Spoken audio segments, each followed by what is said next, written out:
At napakasarap na kapag tayo ay kapwa-tao, walang mabigat sa ating mga kalooban. Amen?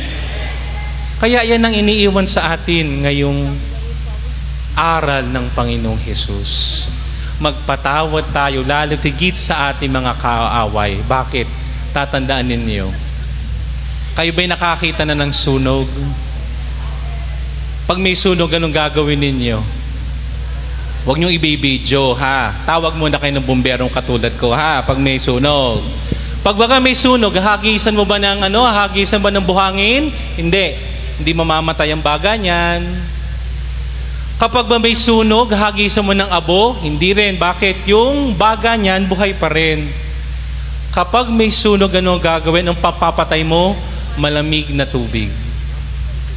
Ang nakakapatay ng away ay walang iba kundi ang pag-ibig. Love is always the answer. Amen? Kaya sa pagkapatuloy ng ating banal na